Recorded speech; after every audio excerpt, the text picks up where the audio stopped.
2024 లేదా 25లో డిగ్రీ లేదా బీటెక్ చదివారా? సాఫ్ట్వేర్ జాబ్ కోసం ఎదురు చూస్తున్నారా? అయితే కోడ్ జ్ఞాన్ 100 డేస్ కోర్సులో చేరండి, జాబ్ సాధించండి.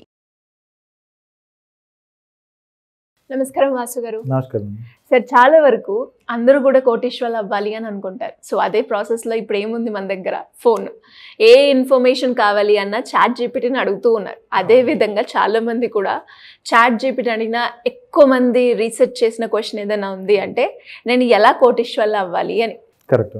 ఎలా అవ్వచ్చు సార్? యాజ్ ఎ ఫైనాన్షియల్ అడ్వైజర్గా కోటీశ్వర్లు అవ్వడానికి ఎన్ని మార్గాలు ఉన్నాయి? ఏ రకంగా అవ్వచ్చు ఏంటి? ChatGPT one of the good method మనం యాక్చువల్గా ఏదైనా జస్టిఫై చేసుకోవడానికి. But ChatGPT information through మనం కోటీశ్వర్లు అవ్వాలి అంటే అవ్వదు. బట్ బేసిక్గా మనకి ఏంటంటే ఒక నాలెడ్జ్ ఒక స్కిల్ సెట్ ఉన్నప్పుడు ఆ స్కిల్ సెట్ బేస్ మీద మనం చాట్ జీపీటీని క్వశ్చన్ అడిగితే, నేను వాడతా యాక్చువల్గా చాట్ జీపీటీ చాలా ఎక్కువగానే వాడుతూ ఉంటాం మా కంపెనీ రిలేటెడ్ వర్క్స్కి. కానీ మన కమాండ్ ఎలా ఇస్తామో దాన్ని బట్టి అది ఆన్సర్ ఇస్తుంది. సో మనం ఇచ్చే క్వశ్చన్ అనేది రాంగ్ ఉన్నప్పుడు ఆటోమేటిక్గా అది ఇచ్చే ఆన్సర్ అనేది రాంగ్ ఉంటుంది. అండ్ అది ఎంతవరకు తీసుకోవాలి ఎంతవరకు తీసుకోకూడదు అనేది తెలుసుకుని మనం ప్రాపర్గా ఇవ్వాలి. So how to get rich, మీరు ఒకసారి న్యూస్ ఛానల్ అదేదో పంపించారు కదా, పేపర్ క్లిప్ పంపించినప్పుడు అది చూస్తే ఆల్మోస్ట్ కరెక్ట్గానే ఉంది. ఏం చెప్తుంది చాట్ జీపీటీ? మీరు ఏవి ఫ్రాడ్స్ రిలేటెడ్ కానీ గెట్ రిచ్ క్విక్ స్కీమ్స్లో కానీ ఇన్వెస్ట్ చేయొద్దని చెప్పింది. అది ట్రూ. బిసైడ్స్ ఆఫ్ ఇట్ ఏంటి, ప్రాపర్గా మీరు సేవింగ్స్ ఆర్ ఇన్వెస్ట్మెంట్స్ చేయాలి. మీ శాలరీలో లేదంటే మీకు వచ్చే ఇన్కమ్లో ఎక్కువ పర్సెంటేజ్ ఆఫ్ ద ఇన్కమ్ అనేది మీరు సేవింగ్స్ ఆర్ ఇన్వెస్ట్మెంట్స్ చేయాలనేది ఒకటి చెప్పింది. దాని తర్వాత ఏంటంటే హై ఇన్కమ్ స్కిల్స్ పెంచుకోవాలనేది చెప్పింది. హై ఇన్కమ్ స్కిల్స్ అంటే డిజిటల్ మార్కెటింగ్ కానీ, affiliate marketing or youtuber influencer అవ్వడం, లేదంటే మల్టిపుల్ స్కిల్స్ ఉన్నాయి. డిజిటల్ మార్కెటింగ్ అని ఇంకా డిఫరెంట్ హై టికెట్ కన్సల్టింగ్ ఇలా డిఫరెంట్ ఉన్నాయి. వాటిల్లో ఏది నేర్చుకున్నా కానీ మనం దానిలో ఎక్స్పర్ట్ అవ్వచ్చు. బట్ ఇప్పుడున్న ప్రాబ్లం ఏంటంటే majority people they can't give time. అంటే నేను ఇంత టైం ఇద్దామని అనుకోవడం లేదన్నమాట. నేను తొందరగా అయిపోవాలి, ఏదైనా నేర్చుకుంటే హార్డ్లీ ఒక నెలలో నేను నేర్చుకుని నాకు డబ్బులు వచ్చేయాలి ఆ టైప్లో ఉంది. సో ఈ కైండ్ ఆఫ్ ఎ మెంటాలిటీ తోటి చాట్ జీపీటీ కాదు ఇంకా బెటర్ ఏఐ టూల్స్ వచ్చినా కానీ మనం వెల్త్ అనేది క్రియేట్ చేయలేం. ఎందుకంటే వెల్త్కి డిసిప్లిన్ కావాలి, ఎదర్ వెల్త్కైనా హెల్త్కైనా కానీ. ఈవెన్ మనం ఇప్పుడు వెయిట్ లూజ్ అవ్వాలి లేదంటే మజిల్ గెయిన్ చేయాలి, జిమ్కి మనం ఒక రోజు లేదంటే ఒక నెల వెళ్తే అవ్వదు కదా. అట్లీస్ట్ ఒక 3 years వెళ్తే తప్ప మనకు మజిల్ బిల్డింగ్ ప్రాపర్గా కనిపించదు. ఒక 3 months 6 months వెళ్తే ఈవెన్ ప్రాపర్ వెయిట్ లాసే మనకి ప్రాపర్గా కనిపించదు. దీనికి మన వాళ్ళు ఫాలో అవుతుంది ఏంటి, health related crash diets follow అవుతున్నారు. అంటే మొత్తం కీటో డైట్ అని మొత్తం ఫ్యాట్స్ మాత్రమే తీసుకుంటూ కార్బోహైడ్రేట్స్ మానేసి ఒక కైండ్ ఆఫ్ పీపుల్ ఫాలో అవుతున్నారు. ఇంకొకటి ఫాస్టింగ్ చేస్తున్నారు. బట్ మళ్ళీ ఇవి మానేయంగానే ఏమవుతుంది, మళ్ళీ వెయిట్ గెయిన్ అయిపోతున్నారు, మళ్ళీ ఆ డిసీజులు ఏవైతే ఉన్నాయో అవన్నీ వస్తున్నాయి. సేమ్ వే ఫైనాన్స్ రిలేటెడ్ కూడా చాలా మిస్టేక్స్ చేస్తున్నారు అనమాట. నాకు ఫాస్ట్గా వచ్చేయాలి, ఫాస్ట్గా ఒక 1 crore వచ్చేయాలి, ఫాస్ట్గా 2 crore వచ్చేయాలి. సో రీసెంట్గా ఒక కానిస్టేబుల్ ఫోన్ చేశారు అనమాట. కానిస్టేబుల్ కాదు, హెడ్ కానిస్టేబుల్, అండ్ ఎస్ఐకి ప్రమోషన్ వస్తుంది అనమాట.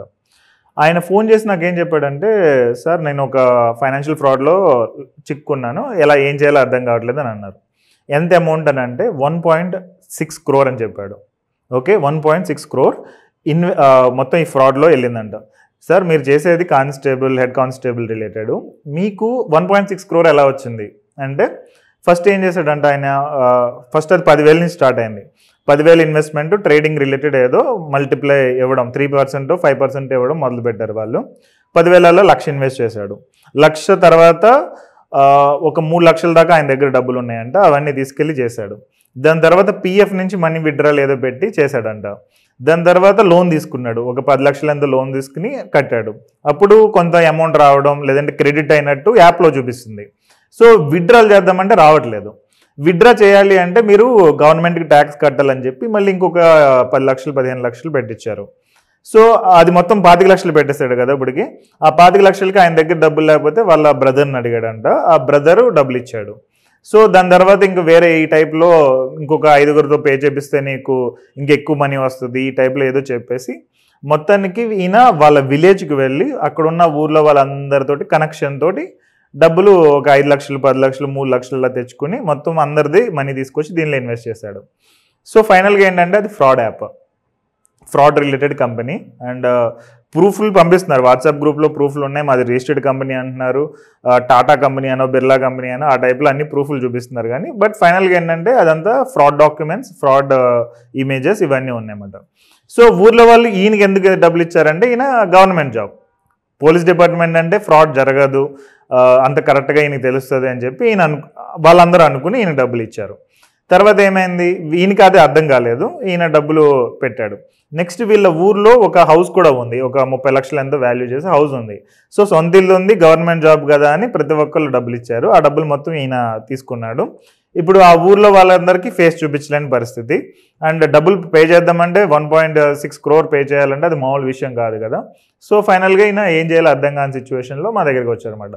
సో దానికి ఏదో సొల్యూషన్ ఇవ్వాల్సింది ఇచ్చాము, బట్ స్టిల్ అది జస్టిఫై అవ్వదు. ఎందుకంటే ఒకసారి డబ్బులు మన దగ్గర పోయినాయి అంటే మనం దాన్ని మళ్ళీ తెచ్చుకోలేం, బ్యాక్ తెచ్చుకోవడం అనేది ఆల్మోస్ట్ ఇంపాసిబుల్.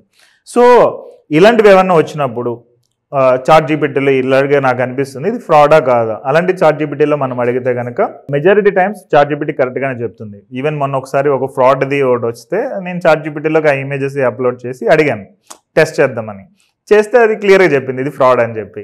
ఈవెన్ రీసెంట్గా నిర్మలా సీతారామన్ గారిది ఒకటి వచ్చింది, అది కూడా క్లియర్గా చెప్పింది ఇది ఫ్రాడ్ అని చెప్పి. సో చాట్ జీపీటీని మనకు ప్రాపర్ నాలెడ్జ్ ఉండి వాడుకుంటే కనుక దాని ద్వారా వెల్త్ అనేది క్రియేట్ చేయొచ్చు. సో కొన్నిసార్లు మీకు ఏమైనా బెస్ట్ బిజినెస్ ఐడియా చెప్పమంటే కనుక చాట్ జీపీటీస్ చెప్తాయి. సో లేదంటే వేరే ఆర్టిఫిషియల్ ఇంటెలిజెన్స్ టూల్స్ కానీ మనం వాడుకోవచ్చు. సో బట్ అది ఇంప్లిమెంటేషన్లో మనం ప్రాపర్గా అది చేస్తున్నామా లేదా అనేది ఇంపార్టెంట్. అండ్ ఈ సినారియోలో అయితే కనుక ప్రాపర్ సేవింగ్ అంటే మనం వచ్చిన డబ్బుల్ని ప్రాపర్ సేవింగ్ అండ్ ఇన్వెస్ట్మెంట్స్ చేసుకుంటూ హై ఇన్కమ్ స్కిల్స్ ఏదైనా నేర్చుకుంటే మనం అనుకున్న గోల్ ఫాస్ట్గా రీచ్ అవ్వచ్చు, తొందరగా రిటైర్ అవ్వచ్చు. అది ఒక ఆప్షన్. రెండోది ఏంటంటే ఏఐ టూల్స్ కూడా వన్ ఆఫ్ ద స్కిల్ అన్నట్టు. అంటే ఈ ప్రాంప్టింగ్ ప్రాపర్గా ఇవ్వడం అనేది one of the skill. Even normal people కూడా నేర్చుకోవచ్చు. అంటే క్వశ్చన్ ఎలా అడగాలి అనేది ట్రైనింగ్. లేదు అంటే కొన్ని బిజినెసెస్కి కస్టమర్ కేర్కి చాట్ జీపీటీ ఏజెంట్స్ ఉంటాయి. సో జనరల్గా ఏజెంట్స్ ద్వారా ఆటోమేటిక్గా క్లయింట్స్ ఎవరైనా క్వశ్చన్స్ అడిగితే కనుక అడగడానికి ఏజెంట్స్ని వాడుకోవచ్చు. ఆ ఏజెంట్స్ బిల్డ్ చేయడం అనేది కూడా వన్ ఆఫ్ ద స్కిల్ అనేది అనుకోవచ్చు. సో అది మనం ప్రాపర్గా నేర్చుకున్నా కానీ చాలా businesses customer care people exit అయిపోయి ప్రాబ్లమ్స్ ఫేస్ చేస్తూ ఉంటారు. సో ఇప్పుడు చాట్ జీపీటీకి ప్రాపర్గా డేటా ఇచ్చి వెబ్సైట్ నుంచి అది ఆన్సర్స్ ఎలా ఇచ్చేటట్టు చేసుకోవడం అనేది అనదర్ ఏజెంటింగ్ రిలేటెడ్ స్కిల్. ఈవెన్ ఆ రిలేటెడ్ కూడా యూట్యూబ్లో లేదంటే బయట కోర్సెస్ చాలా ఉన్నాయి. ఇవన్నీ నేర్చుకుంటే మనకు ఒక సెకండరీ సోర్స్ ఆఫ్ ఇన్కమ్ అనేది క్రియేట్ అవుతుంది. దాని ద్వారా మనం ఎర్లీగా రిటైర్ అవ్వడం అనేది ప్లాన్ చేసుకోవచ్చు. Thank you sir, thank you so much. Welcome అండి. సుమన్ టీవీలో మీ పర్సనల్ అండ్ బిజినెస్ ప్రమోషన్స్ కోసం కింది నెంబర్కి కాంటాక్ట్ చేయండి.